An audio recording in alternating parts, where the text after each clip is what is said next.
Olá para você que nos acompanha, seja muito bem-vindo. Meu nome é Pedro Leite e hoje eu irei entrevistar o Marcelo Carvalho, diretor executivo do Observatório da Discriminação Racial no Futebol, acompanhado do meu amigo Lucas Janotti. Marcelo, eu queria começar primeiramente agradecendo a sua disponibilidade e a sua presença aqui hoje. Eu que agradeço o convite, Pedro, Lucas. Importante demais estarmos falando sobre o racismo no futebol brasileiro, o negro no futebol brasileiro. Parte da história do Brasil está nesse debate, né? Com certeza. E antes de mais nada, eu queria destacar que essa entrevista faz parte de um trabalho da disciplina de Laboratório de Jornalismo Digital da Faculdade PUC-Minas, em que a gente trata exatamente sobre essa temática do combate ao racismo no futebol. Bom, para começar, Marcelo, eu queria saber, queria que você falasse um pouquinho sobre o trabalho que você tem feito no observatório, por quê e como é que começou todo esse projeto que iniciou em 2014, né? O Observatório da Discriminação Racial no Futebol nasce em 2014 e nasce de uma inquietação. Início do ano de 2014, ano da Copa do Mundo no Brasil, e nós acompanhamos uma série de casos de racismo, como a gente está acompanhando agora, né? Então, assim, foram os casos de racismo com o Márcio Chagas, o Tinga e o Arouca, era o início do ano, e o Brasil parou para discutir aquela questão, a questão do racismo no futebol, como se fosse algo novo, como se nunca tivesse acontecido no futebol brasileiro. E aí eu fui pesquisar de fato para saber se não era algo comum, e principalmente para tentar encontrar o desdobramento desses casos, né? O que acontece após um caso de racismo. E aí, não encontrando essa informação, eu resolvi criar o Observatório da Discriminação Racial no Futebol, que é um projeto com o objetivo de monitorar e acompanhar os casos.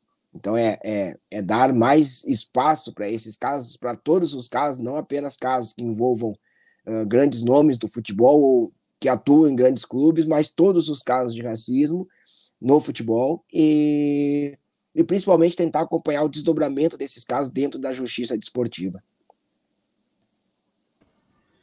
É bacana demais, Marcelo. Primeiramente, agradecer de novo a presença de você. É muito importante a gente estar falando sempre dessa pauta que nunca vai deixar de ser uma pauta passada, nunca vai deixar de ser uma luta. E queria aproveitar também para pedir desculpa um pouco, que eu estou no ambiente de faculdade. Se tiver algum ruído, se tiver algum barulho, você não conseguir escutar a pergunta, você pode pedir que eu repito. E eu queria saber como que você contasse um pouquinho como foi o desenvolvimento do observatório. A gente sabe que o observatório hoje virou uma referência no tema racial do futebol brasileiro. E eu queria saber também se você acha que o crescimento do projeto se deu um pouquinho por causa da escassez desse tipo de conteúdo naquela época, em 2014, quando você teve essa ideia.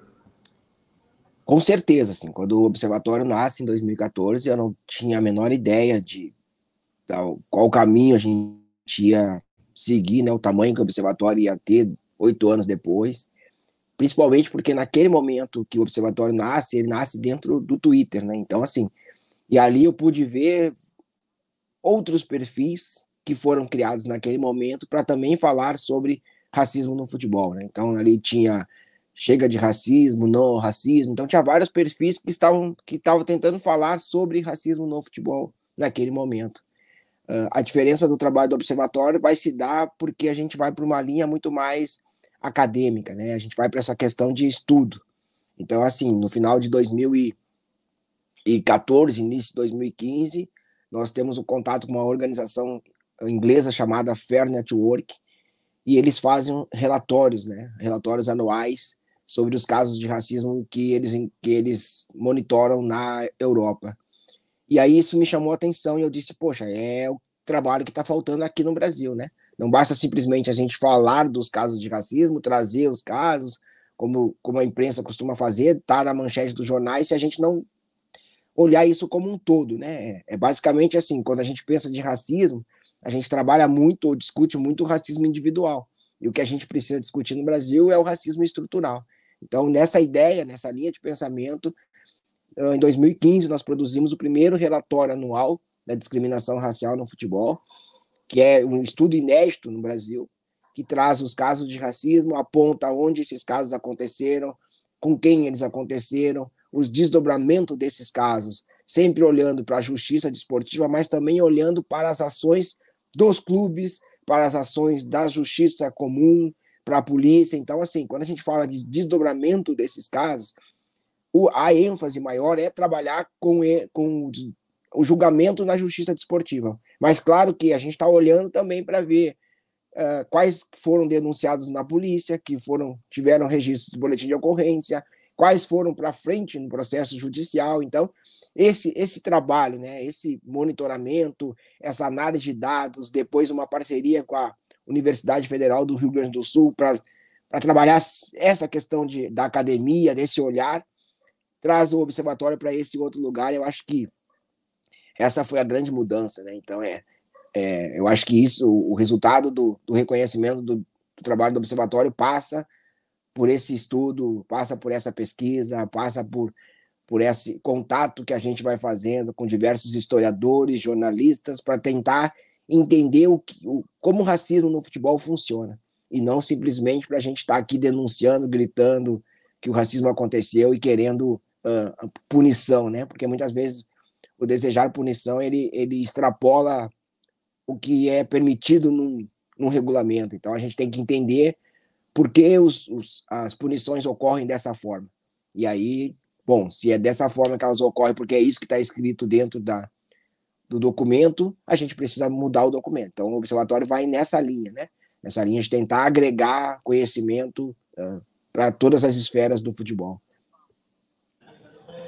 Entendi. E puxando um pouco para esse lado, eu queria saber o que você já vê de diferença que o observatório traz do futebol brasileiro, tanto pela parte profissional, do lado dos jogadores, do lado dos dirigentes, e pelo lado mais esportista também, para agregar os torcedores.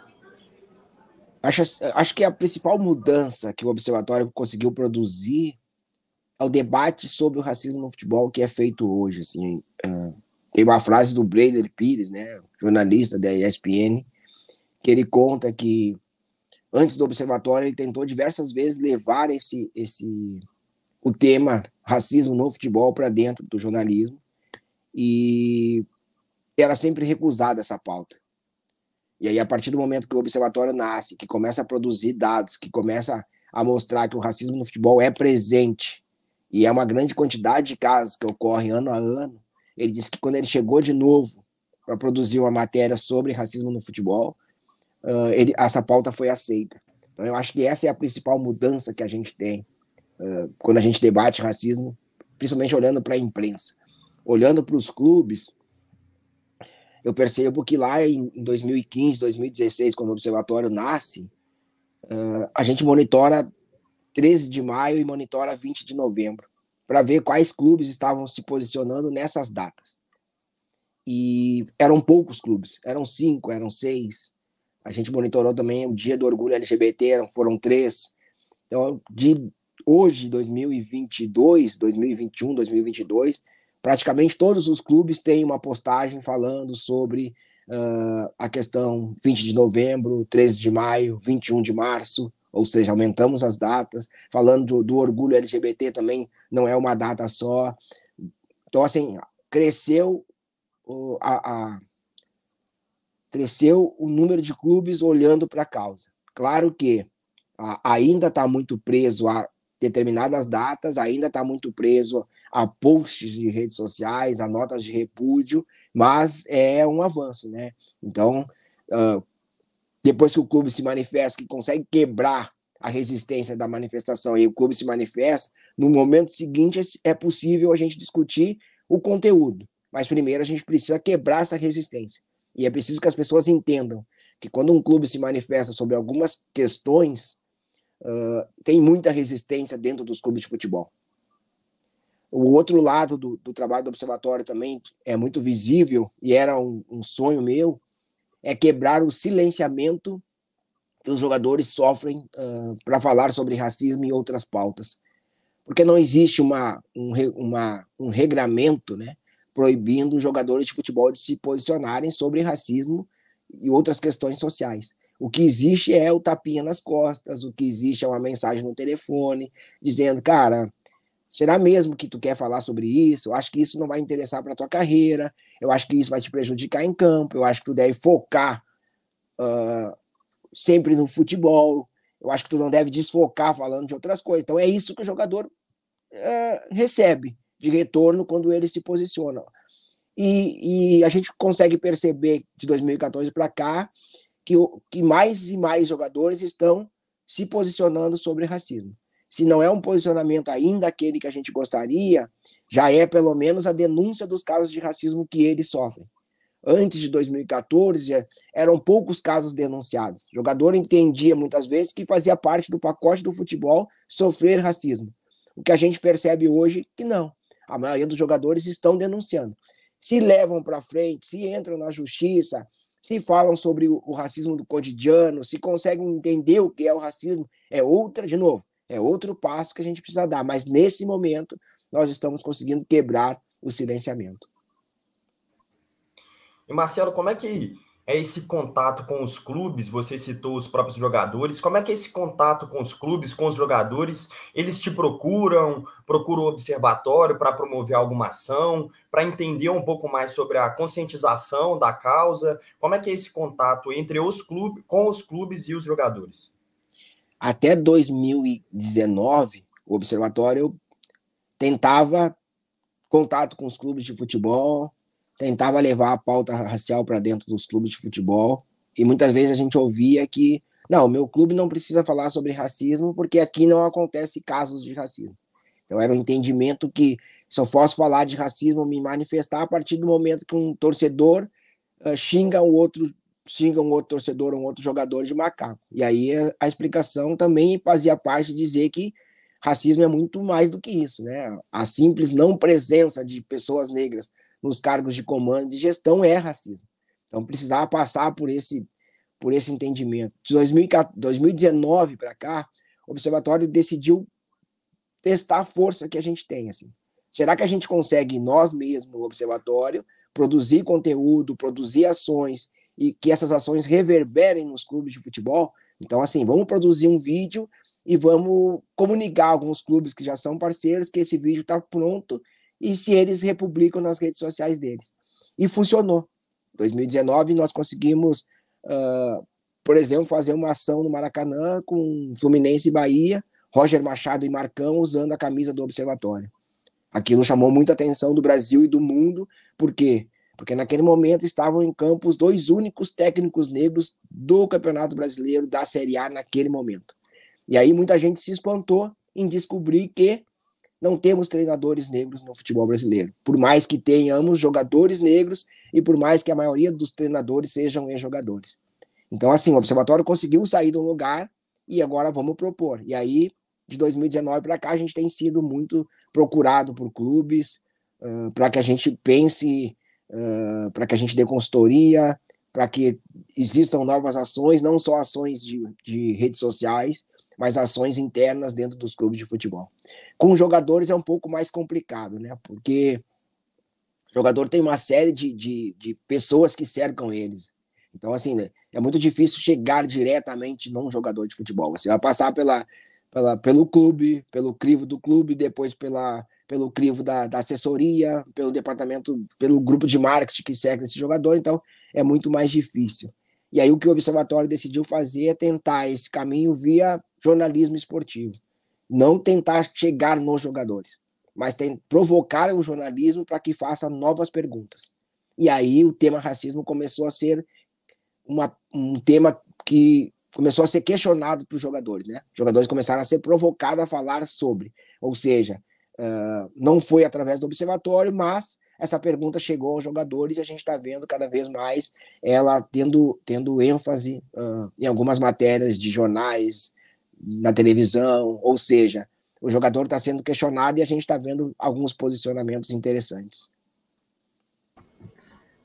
A minha próxima pergunta é puxando um pouquinho da sua resposta. Agora você falou sobre os técnicos usarem a camisa do observatório, aparecerem na mídia mostrando o observatório, e a pergunta é justamente sobre isso. Hoje tem jogadores, técnicos, dirigentes, pessoas mais relevantes do futebol vestindo a camisa do observatório. Eu queria que você falasse um pouquinho o quão para você é importante para o projeto ter a sua marca atrelada a pessoas relevantes do ambiente futebolístico? Começa por a realização de um sonho, né? De ver pessoas vestindo a camisa do Observatório. Mas esse sonho que era lá no começo, simplesmente pessoas vestirem a camisa do Observatório, eu começo a ver ao longo do projeto que era algo muito pequeno, assim, né? O que a gente precisa mesmo é que as pessoas entendam a camisa que elas estão vestindo e reconheçam esse trabalho do Observatório, né? Mais do que simplesmente vestir a camisa, literalmente vestir a camisa, de entender o processo, de entender o trabalho do Observatório, de reverberar esse trabalho do Observatório e de levar essa pauta adiante. Então, para nós hoje é muito simbólico, né? Quando a gente começa a perceber que mais e mais pessoas estão vestindo a camisa do Observatório e pessoas que conseguem ter influência na sociedade, né? Então, assim, hoje a gente está vendo muitas pessoas que vestem a camisa do Observatório que não passa mais pelo Observatório mandar a camiseta. Então, tem algumas pessoas que vestem a camisa que para nós é uma surpresa, assim, como essa pessoa conseguiu a camisa. Então, a gente vai descobrir que o cara foi lá e comprou a camiseta. O cara foi lá e tentou contato com alguém porque o cara quis a camiseta, entendeu? Esse dia eu recebi mensagem de alguns jogadores que eles queriam vestir a camisa do Observatório. Eles viram a camisa e eles, poxa, será que a gente consegue essa camisa para vestir e tal? Porque é isso, né? Porque é o entendimento do que é o Observatório hoje. E não é uma simples camiseta que chegou para eles vestirem e tal. Então, isso é importante demais, né? As pessoas entenderem o que é o Observatório e principalmente tentar ajudar o Observatório, né? Porque o Observatório hoje é um projeto voluntário que não recebe verba de nenhuma instituição, então a venda das camisetas nos possibilita manter o Observatório vivo, nos traz a possibilidade de não tirar dinheiro do bolso para o projeto existir e principalmente, né, para a gente poder pensar novas ações, novas iniciativas, é preciso ter dinheiro em caixa e aí a camiseta nos dá essa possibilidade. Entendi. Você falou da questão que vocês não recebem uma ajuda financeira hoje. Minha pergunta é justamente sobre isso. Eu queria que você falasse um pouco como que é essa dificuldade de manter o projeto social por conta própria e se vocês já tentaram ter alguma ligação com o governo, por outro lado, se vocês já buscaram apoio para sustentar. Queria que você falasse um pouquinho sobre. Já tentamos apoio, já tentamos contato, já questionamos o STJD, para onde vai o valor das multas, e muitas vezes a resposta que tipo de organização é o Observatório. Então, assim, se o Observatório for uma ONG, é possível repassar algumas verbas, é possível tentar colocar o Observatório em alguns editais, e a questão de ser uma ONG é complicada, assim, né? Juridicamente é muito complicado, e o entendimento também, no meu ponto de vista, o entendimento também já começa errado. Assim, né? Por que eu tenho que ser uma organização, uma ONG? Por que eu não posso ser uma empresa de responsabilidade social que traz resultado para a sociedade? Né? O Observatório hoje dá resultado para a sociedade, entrega um resultado para a sociedade. Toda vez que o Observatório entrega um relatório, ele está dando um resultado, né? Ele está mostrando o resultado do trabalho dele. Toda vez que nós conseguimos fazer uma ação que mobilize a sociedade, nós fizemos um vídeo, Poderia Ser Eu, para falar da violência, do genocídio da população negra. Esse vídeo impactou muita gente. Isso é um resultado que o Observatório entrega para a sociedade. Então, por que eu preciso estar dentro de uma ONG para fazer isso? Eu prefiro prestar serviço, né? Você contrata o Observatório vai entregar o que você contratou. E isso é muito difícil, assim, porque muitas vezes as pessoas entendem que quem trabalha falando de racismo, de machismo, de LGBTfobia são militantes que têm que fazer isso de graça.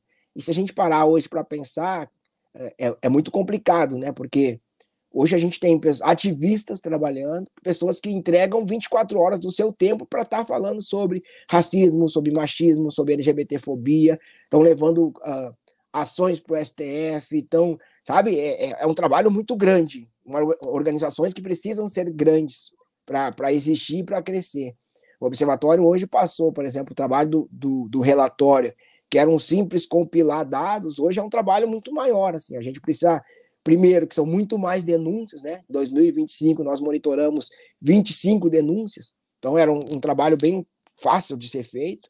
Para a gente chegar em 2019, por exemplo, eram 153 denúncias de preconceito e discriminação. Então, mapear todas essas denúncias, tentar entrar em contato com todas as instituições é muito mais difícil.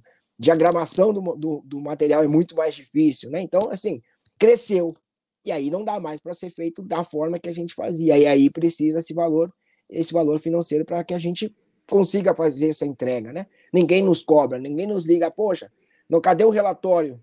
Né? Mas a gente recebe, por exemplo, pergunta, pô, estamos em 5 de maio, eu entrei no site de vocês e está lá o relatório até 2020. Cadê o relatório de 2021? Vocês não vão fazer? Vamos. Mas estamos atrás de alguém que nos possibilite financeiramente contratar pessoas para nos ajudar a fazer esse trabalho. Então, esse é a grande questão, né?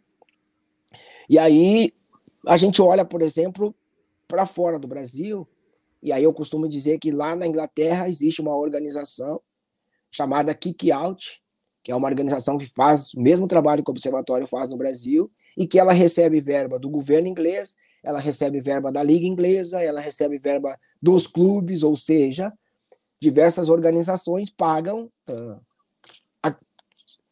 a existência da Kick Out. O trabalho do Observatório no Brasil, ele é referência não só para o mundo acadêmico, não só para pessoas negras, não só para quem quer conhecer um pouco mais da questão, mas ele é referência até para a própria CBF, para o próprio STJD, para os próprios tribunais de justiça, para a imprensa, ou seja, se nós temos um trabalho que é referência, nós precisamos valorizar que esse trabalho continue existindo. Esse é o pensamento que eu tenho, né? E, no entanto, a gente não vê isso, assim. O trabalho do Observatório hoje é tocado praticamente por mim, pela Débora, num trabalho voluntário. Tem outras pessoas também que nos ajudam e tal. Mas se simplesmente a gente desistir de fazer, o trabalho acabou. Então, assim, a gente tá aí, né? A gente dá recados. A gente diz, olha, estamos à disposição. Se não querem pagar a existência do observatório, contratem o observatório, né? Aos clubes que nos convidam para participar de ações, reconheçam o trabalho do observatório e invistam nesse trabalho. Poxa, eu quero uma consultoria para uma ação. Pague por essa consultoria, né?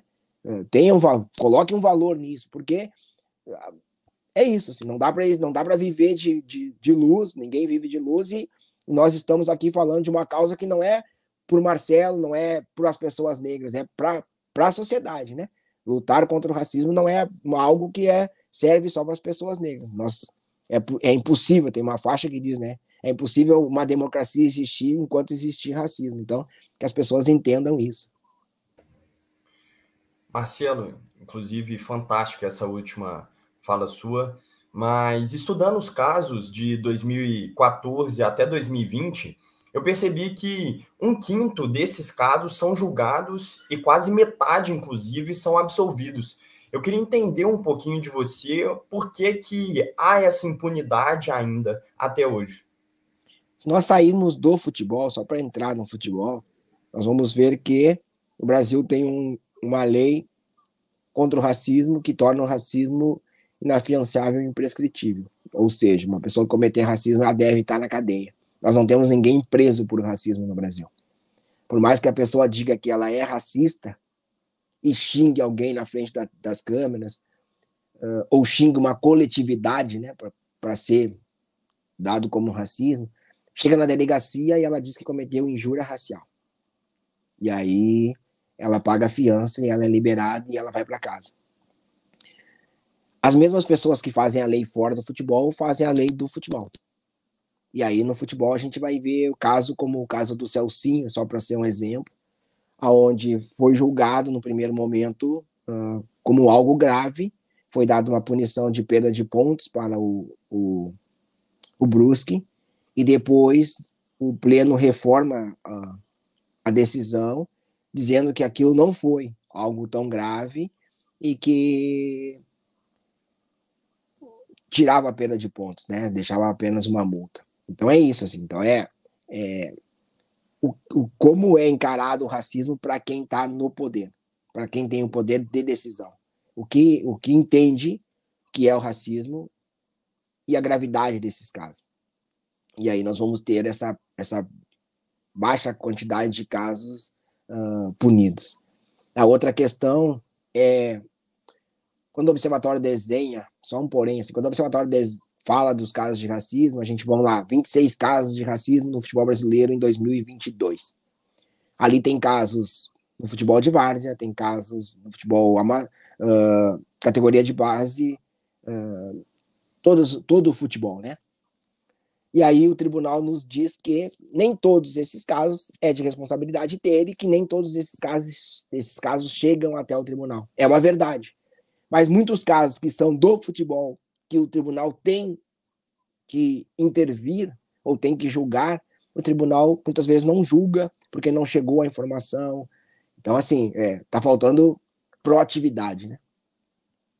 E a outra questão, a gente precisa entender a lei, assim, a lei é, como é que esses casos são punidos? Bom, eles precisam chegar até o tribunal, pela súmula ou pela denúncia. Chegando ao tribunal, eles vão entrar dentro do artigo 243G do Código Brasileiro de Justiça Desportiva, que diz que casos de discriminação podem render uma punição, e aí a punição pode ser uma multa, a punição pode ser jogo com portão fechado, perda de pontos, exclusão do campeonato. E a diferença para punir, né, a gravidade está no número de torcedores que cometerem um ato de racismo. E aí tem uma brecha, né? Porque qual é o número de torcedores que torna o ato grave? E o que torna o ato grave? Isso não está dito, isso não está escrito. E aí acaba que a gente vai ver julgamentos diferentes para casos iguais, diferentes num tribunal de um estado julga um caso de uma forma, de outro estado julga de outra forma, casos muito semelhantes. Então, assim, a maneira que está escrito hoje leva à interpretação, e a interpretação é isso. E muitas vezes o que a gente está vendo dos tribunais é se o racismo foi feito por um torcedor, o clube não pode ser punido pelo ato de um torcedor. Bom, é preciso entender que os atos racistas no Brasil geralmente são atos realizados por um torcedor. Diferente da Europa, onde um grupo de torcedores decide fazer uma saudação nazista, decide fazer um cântico racista, como o caso do Peru com Tinga, que era uma parte da arquibancada imitando macaco. No Brasil, a maioria das vezes, o torcedor grita o xingamento no meio da multidão. Quase naquela coisa assim, eu vou gritar aqui que eu sei que aqui ninguém vai me pegar. Então é isso, assim. Então essa sensação de impunidade faz com que os torcedores gritem insultos racistas, porque muitas vezes eles sabem que eles não vão ser punidos e também o clube não vai ser punido. Marcelo, você citou inclusive essa diferença de impunidade dependendo do estado, e eu achei até um fato curioso e até mesmo assustador. Se você for pegar os relatórios de 2014 até 2020, o Rio Grande do Sul ele tem a mesma quantidade de casos que São Paulo, Rio de Janeiro e Minas Gerais juntos. E aí eu queria saber a sua opinião, o como você acredita que isso tem uma relação histórica e como é que pode ser reduzido os casos de racismo lá no Rio Grande do Sul. Em 2019, eu fui como presidente do STJD até o Tribunal de Justiça do Rio Grande do Sul, na Federação Gaúcha, e nós abordamos essa questão, né? O Rio Grande do Sul tem muitos casos de racismo. E aí o pessoal nos mostrou lá um trabalho, nos mostrou o resultado dos casos e tal. Mas ali tem o entendimento que quando o insulto é proferido por um torcedor, o clube não pode ser punido. E aí a gente teve muitos casos de absolvição. E aí é isso que eu estou dizendo. Se o torcedor está vendo que não está acontecendo nada com quem comete racismo, ele também vai fazer. Principalmente porque ele sabe que ele vai causar o que ele está causando, né? No sentido de mexer com a estrutura do jogador que recebeu o insulto ou com a outra torcida. Ele sabe o resultado que ele quer provocar. E ele está vendo que nada está sendo feito. Então, assim, por isso que eu digo, é preciso ter quase como se fosse uma jurisprudência. Olha, nós precisamos trabalhar dessa maneira, com todos os casos. Não dá para ter leis diferentes.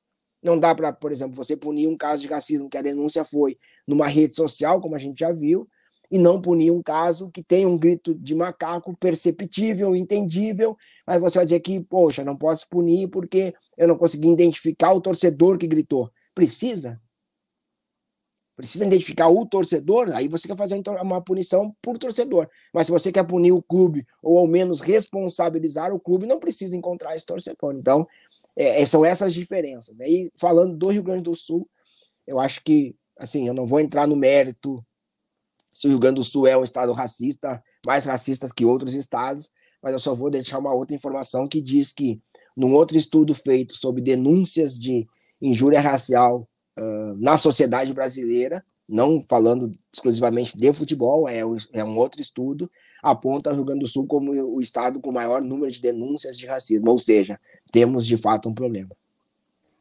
Marcelo, antes do Lucas falar, eu queria citar que é impressionante, na verdade, assim, é lógico, citando o Rio Grande do Sul, mas é impressionante como é que, às vezes, em muitos momentos, o torcedor, ele não se sente coagido, o torcedor que comete o ato, ele não se sente coagido por imaginar que aquele ato que ele vai cometer não vai ser impune, e eu acho que, colocando um pouquinho do que você citou, eu acho que vale muito culpar e punir os próprios clubes, porque eu acho que, de certa forma, vira uma ameaça para aquele torcedor imaginar que o clube dele vai ser julgado, que o clube dele vai ser punido por uma atitude dele. Então, eu acho que existe a possibilidade de ter essa redução se os próprios clubes forem punidos, e isso, consequentemente, acarreta numa diminuição dos racismos por esses torcedores.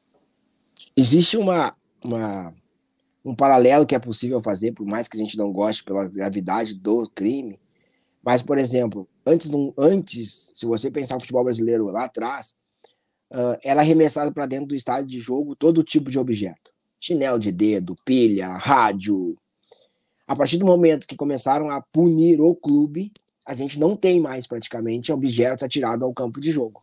Hoje, se um torcedor atira um copo vazio de plástico, ele é facilmente identificado pelos torcedores que estão no entorno dele.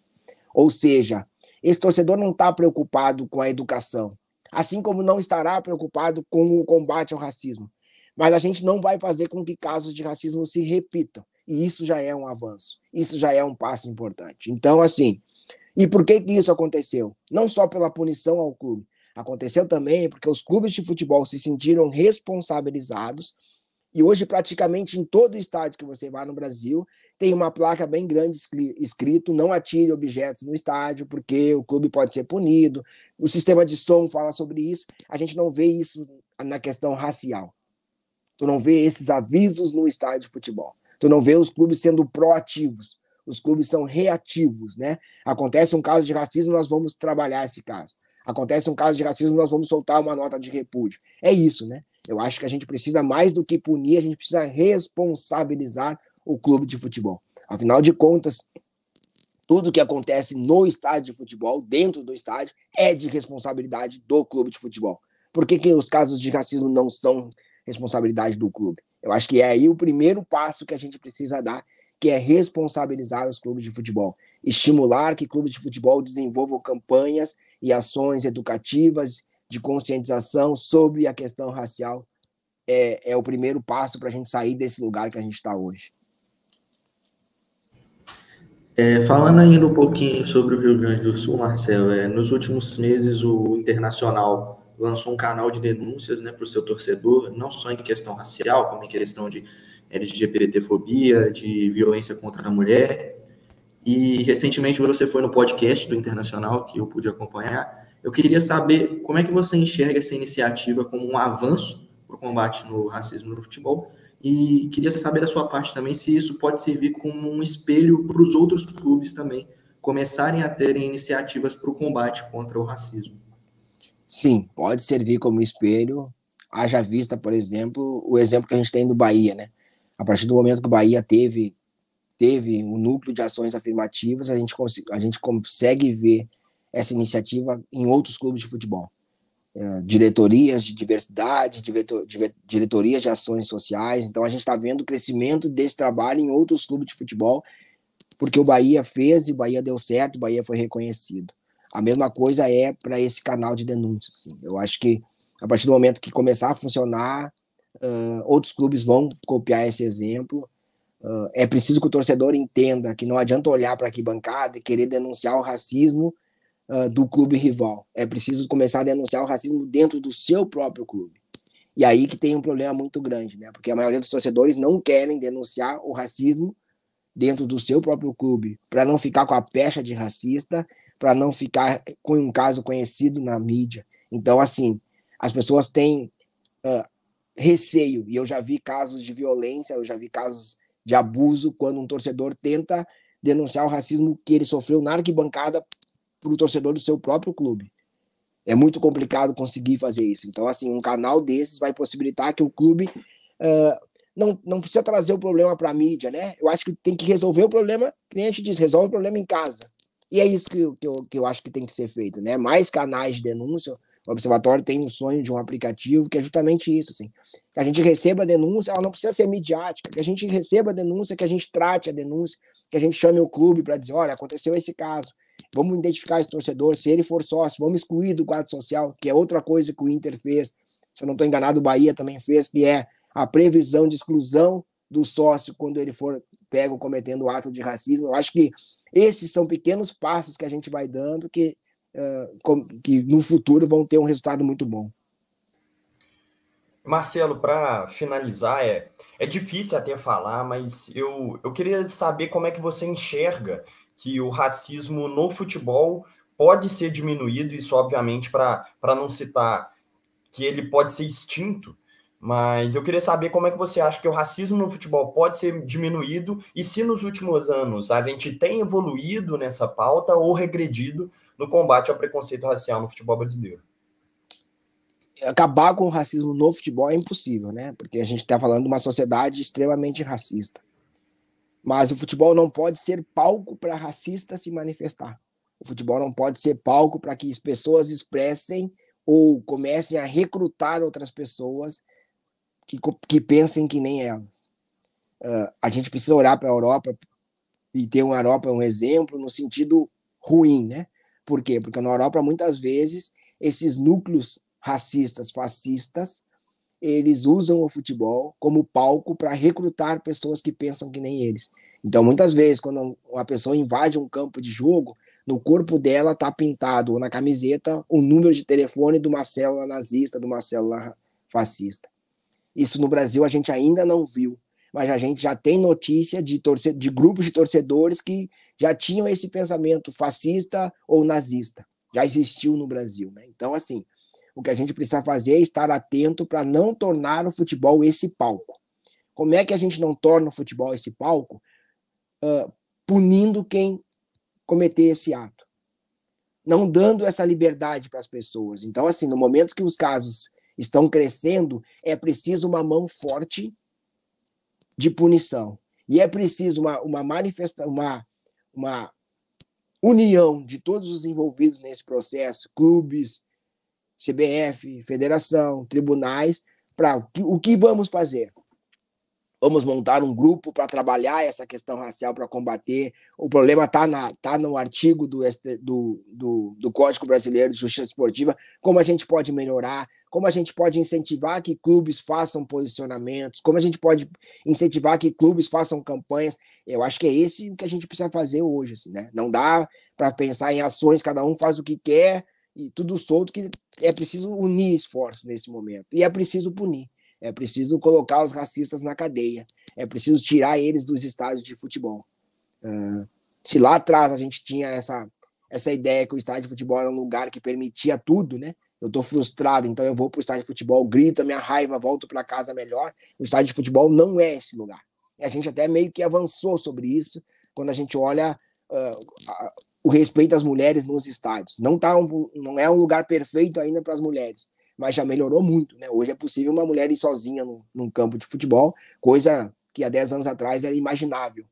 Então, assim, a gente precisa continuar avançando e a gente precisa ser forte nesse momento. Assim. A gente precisa endurecer as penas para esses torcedores, repito, para que eles não incentivem outros torcedores a ir para o estádio de futebol cometer o ato de racismo e irem para casa felizes da vida. Eu acho que a gente precisa punir, ser uma punição forte, envolver os clubes nessa punição, punir os clubes, responsabilizar os clubes, faz parte desse processo para que a gente não torne o futebol, ou não deixe o futebol ser esse lugar. Acabar com o racismo a gente não vai, porque a gente, depois que começar a combater o racismo individual, a gente vai precisar olhar para o racismo estrutural. E a gente vai precisar questionar por que nós não temos treinadores negros, por que nós não temos dirigentes negros, por que não tem negros na gestão dos grandes clubes de futebol. Esse é um outro passo, e aí eu não sei se os clubes de futebol estão interessados a mexer nesse lugar. Mas é isso, né? Quando a gente fala de racismo no futebol, a gente também precisa discutir a não presença de negros nos espaços de comando, nos espaços de decisão do futebol.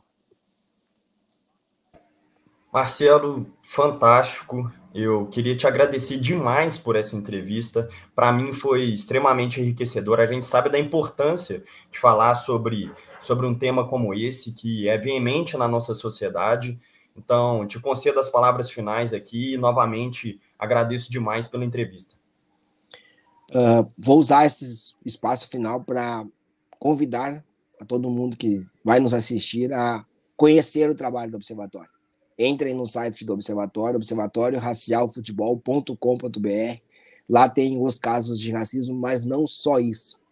Lá tem as curiosidades e histórias da inserção do negro no futebol brasileiro. Então, assim, é uma história muito legal de ser conhecida, né? Porque a gente precisa entender que o futebol chega no Brasil como um esporte extremamente racista e elitista, e aos poucos vai aceitando os jogadores negros, vai tolerando o jogador negro. Eu costumo dizer que hoje o jogador negro é tolerado nos clubes, né? Porque ao primeiro erro alguém lembra ele quem ele é, a raça que ele é, então, ou desumaniza ele, chamando ele de macaco. Então é crucial que a gente entenda essa história. Então, acessem o site do Observatório, observatorioracialfutebol.com.br, nos sigam nas redes sociais e, principalmente, né, vistam a camisa do Observatório, tá aqui atrás de mim, enfim, comprem a camisa, vistam, que ela é uma camisa bonita, uma camisa com uma simbologia importante, principalmente uma camisa que nos possibilita que o Observatório continue a existir. Perfeito, Marcelo. Lucas, também agradeço a sua companhia aqui hoje. Obrigado, Pedro. Obrigado, Marcelo. Como eu falei no início, é uma pauta que a gente sempre tem que falar, nunca vai ser deixada de lado, infelizmente. E ter uma pessoa que tem tanto conhecimento, tanto poder de voz hoje, falando, contando um pouco da sua história para a gente, isso é muito enriquecedor. E agradecer ao Marcelo também por ceder um tempo dele para a gente, que com certeza essa entrevista foi muito importante, não só para mim, quanto para o Pedro, e vai ser para todo mundo que vai assistir a gente. É isso. Espero que você que nos assistiu aqui tenha gostado, assim como foi muito enriquecedor para mim e para o Lucas. E é isso. Um abraço. Até a próxima.